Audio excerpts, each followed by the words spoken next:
Hello दोस्तों, आज जो मैं आपको कहानी सुनाने जा रही हूँ ये कहानी है सौतेली माँ के एक्सीडेंट की। तो चलिए दोस्तों देखते हैं सौतेली माँ के एक्सीडेंट की कहानी। सरिता की सौतेली माँ गायत्री बहुत ही जालिम थी। वो हमेशा सरिता पर अत्याचार करती थी। सरिता के पिताजी दूसरे शहर में नौकरी करते थे और कुछ महीनों के बाद घर आते थे। फिर एक दिन सरिता के पिताजी कुछ दिनों की छुट्टी लेकर घर आते हैं। सरिता अपने पिताजी से अपनी सौतेली माँ के अत्याचारों के बारे में सब कुछ बता देती है। इस बात से सरिता के पिताजी बहुत नाराज होते हैं और गायत्री को बहुत डांटते हैं। मेरी बात कान खोलकर सुन ले गायत्री। अगर आज के बाद तूने मेरी बेटी को तकलीफ पहुंचाई तो मैं तुझे घर से बाहर निकाल दूंगा, समझ गई ना? ये देखकर सरिता बहुत खुश होती है। लेकिन फिर कुछ दिनों बाद उसके पिताजी वापस नौकरी पर लौट जाते हैं और उनके जाते ही गायत्री सरिता की चोटी पकड़कर उसे मारने लगती है। यूरी कल ही अपने बाप से मेरी शिकायत कर रही थी। आज मैं तेरी ऐसी पिटाई करूंगी कि दोबारा अपनी जुबान खोलने से पहले तू 1000 बार सोचेगी। इसके बाद गायत्री सरिता को रस्सी से बांधकर उसकी खूब पिटाई करती है। नहीं नहीं माँ, मुझे मत मारो, भगवान के लिए मुझे छोड़ दो। आखिर मेरी गलती क्या है, मेरा गुनाह क्या है? तभी गायत्री सरिता के मुंह में ढेर सारी लाल मिर्च डाल देती है। सरिता दर्द के मारे जोर जोर से रोने लगती है, लेकिन इस बात का गायत्री पर कोई असर नहीं होता और वो सरिता को रोते हुए देख हंसने लगती है। इस तरह गायत्री हमेशा बड़ी बेदर्दी से सरिता की पिटाई करती थी। अपनी सौतेली माँ की मार खाकर सरिता हमेशा अपनी स्वर्गवासी माँ की तस्वीर के सामने बैठकर रोया करती थी। फिर एक दिन गायत्री से मिलने उसका भाई बिरजू आता है। बिरजू भी अपनी बहन की तरह बहुत ही जालिम और बुरा था।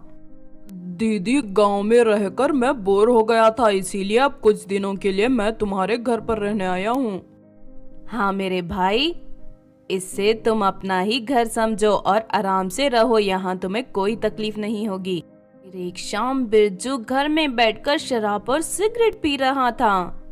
ये सब देख सरिता को बहुत गुस्सा आता है। मामा जी, ये सब क्या है? आप घर पर शराब और सिगरेट क्यों पी रहे हैं? ये मेरा घर है, कोई शराब खाना नहीं। इतना कहकर सरिता बिरजू की शराब की बोतल घर के बाहर फेंक देती है।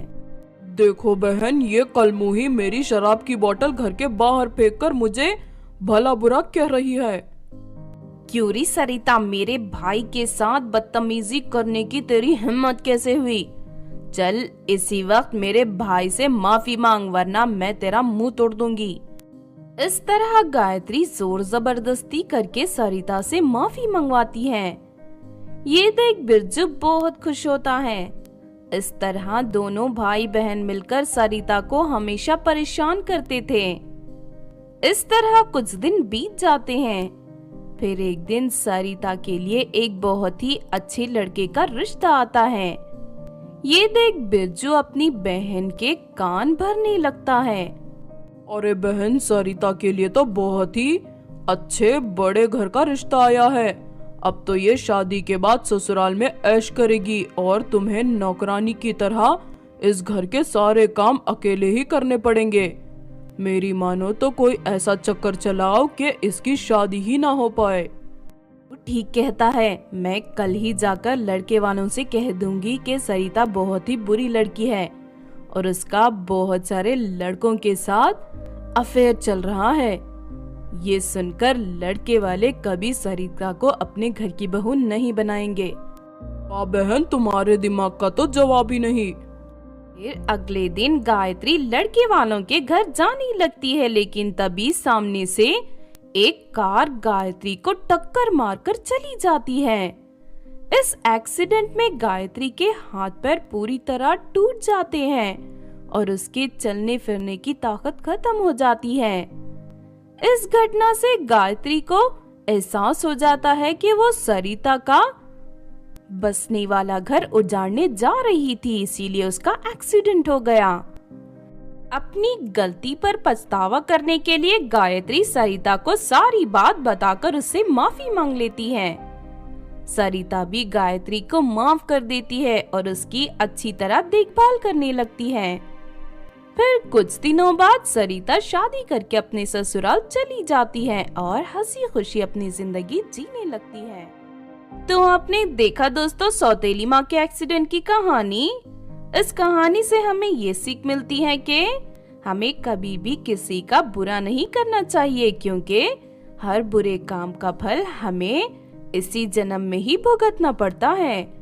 अगर ये कहानी आपको अच्छी लगी हो तो जरूर लाइक करें और हमारे चैनल छोटू टीवी को सब्सक्राइब भी कर लें। और हाँ दोस्तों, हमें कमेंट करके जरूर बताना कि आपको कहानी कैसी लगी।